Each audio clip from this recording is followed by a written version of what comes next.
लोया case की फिर से जांच नहीं होगी, सुप्रीम कोर्ट ने कहा है। सुप्रीम कोर्ट ने इस सिलसिले में एसआईटी जांच की मांग को भी खारिज कर दिया है। तो जज लोया केस की यहां पर फिर से जांच नहीं होगी। एसआईटी जांच की याचिका दायर की गई थी, इस याचिका को खारिज कर दिया है कोर्ट ने। याचिकाकर्ताओं की मंशा पर भी इस दौरान सवाल उठाए हैं। जुडिशरी जजेस who are accompanying Judge Loya करने वाली सभी याचिकाओं को खारिज किया है सुप्रीम कोर्ट ने। इसके साथ ही एसआईटी जांच की मांग को खारिज कर दिया। कुछ याचिकाकर्ताओं ने एसआईटी जांच की मांग की थी। सुप्रीम कोर्ट ने कहा है कि जस्टिस लोया की मौत की एसआईटी जांच नहीं होगी और जो जजेस हैं उनके फैसले पर सवाल नहीं उठाए जा सकते। और इसके साथ ही याचिकाकर्ताओं के मंशाओं पर सवाल उठाए हैं सुप्रीम कोर्ट ने। जज को बदनाम करने की कोशिश की गई है। एसआईटी जांच की मांग करने वाली सभी याचिकाएं इसके साथ सुप्रीम कोर्ट ने खारिज कर दी हैं और अब इसकी एसआईटी जांच नहीं होगी। इस तरह की मांग करने वाली याचिका को सुप्रीम कोर्ट ने खारिज कर दिया है। लोया केस की फिर से जांच नहीं। और सुप्रीम कोर्ट ने इसके साथ ही कहा है कि 4 जजों के बयान पर संदेह का कोई कारण नहीं है और उनके बयान पर संदेह करना संस्थान पर संदेह करने जैसा होगा। और ये कहते हुए याचिकाकर्ताओं की मांग को ठुकरा दिया है, उनकी याचिकाएं खारिज कर दी। अब एसआईटी जांच नहीं होगी इस मामले में और 4 जजों के बयान पर संदेह का कोई कारण नहीं बनता है, ये कहा है सुप्रीम कोर्ट ने। और इस मामले पर ज्यादा जानकारी के लिए हमारे साथ अरविंद सिंह हमारे संवाददाता जुड़ गए हैं, उनका रुख करेंगे। अरविंद, सुप्रीम कोर्ट ने और क्या बातें कही हैं? उनका कहना है कि 4 जजों के बयान पर संदेह का कोई कारण नहीं है और इसके साथ ही याचिकाकर्ताओं की याचिका खारिज कर दी।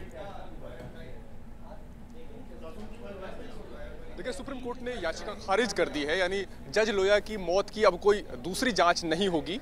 कोर्ट ने कहा कि जो जज लोया के साथ आखिरी वक्त तक साथ थे, उनके बयानों में कोई विरोधाभास नहीं है और उनके बयानों पर शक करने की कोई वजह नहीं बनती।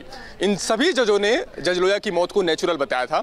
दूसरी ओर कोर्ट ने इस मामले में याचिकाकर्ता की मंशा पर सवाल उठाए हैं। कोर्ट ने कहा कि याचिका जरूर इन्वेस्टिगेशन के लिए दायर की गई थी, लेकिन ऐसा लगता है कि ये स्वतंत्र न्यायपालिका पर एक किस्म से अटैक है।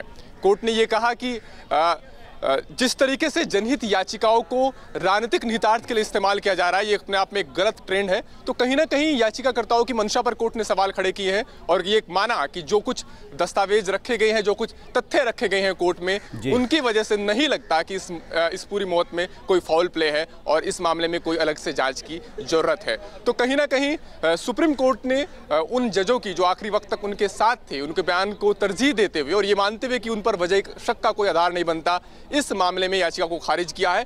अदालत ने काफी सख्त टिप्पणियां की हैं इस मामले में याचिकाकर्ता की मंशा पर, उनकी पिटीशन पर, और ये माना कि ये कंटेम्प्ट ऑफ कोर्ट का भी मामला बनता है। हालांकि कोर्ट ने ऐसा कोई आदेश नहीं दिया, लेकिन कहीं ना कहीं ये माना कि ये न्यायपालिका को बदनाम करने की साजिश इस याचिकाकर्ता के पीछे, इस याचिका के पीछे लगती है। चलिए अरविंद, आप हमारे साथ बने रहिए। तो याचिकाकर्ताओं की मंशा पर सवाल उठाए हैं सुप्रीम कोर्ट ने और याचिकाकर्ता तहसील पुणे वाले ने क्या कुछ कहा है, चलिए उनको सुन लेते हैं पहले।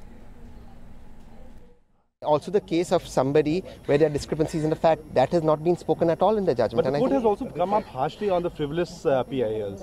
And while giving you order on this particular petition, the 3 judges bench giving this kind of statement, observation, what do you have to say? Look, it starts this way. What exactly is a discrete inquiry? Either CRPC is in motion or CRPC is not in motion.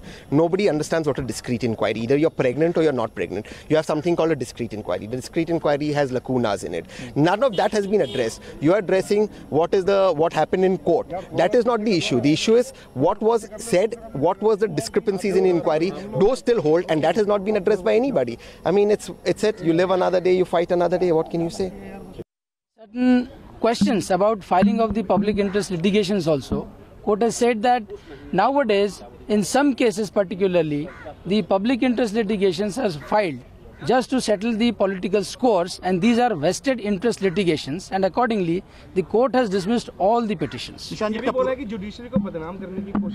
हाँ, court ने ये भी कहा है, क्योंकि कुछ lawyers ने ये कहा था कि यहाँ के जजेस ने सुनना नहीं चाहिए ये पिटिशन। दूसरी बात ये थी कि जो हाई कोर्ट की एडमिनिस्ट्रेटिव कमेटी है उनके खिलाफ भी किसी ने कहा था कि कंटेम्प्ट इशू किया जाए। किसी ने आगे बढ़ के ये भी कहा था कि जो जजेस साथ में थे उनको क्रॉस एग्जामिनेशन किया जाए। तो कोर्ट ने ये ऑब्जर्व किया है, कंक्लूजन ऐसा निकाला है कि कहीं न कहीं जुडिशरी को बदनाम करने की भी कोशिश की गई है। Thank you. कोर्ट ने माना कि कहीं न कहीं न्यायपालिका को बदनाम करने की कोशिश की गई है। अरविंद सिंह हमारे संवाददाता हमारे साथ जुड़े हुए हैं, एक बार फिर उनका रुख करेंगे। अरविंद, सुप्रीम कोर्ट ने सुनवाई के दौरान ये बात निश्चित तौर पर मानी है कि न्यायपालिका को कहीं न कहीं बदनाम करने की कोशिश की गई। क्रॉस एग्जामिनेशन की बात की जा रही थी कुछ याचिकाकर्ताओं की तरफ से, और इस बात को काफी गंभीरता से लिया सुप्रीम कोर्ट ने।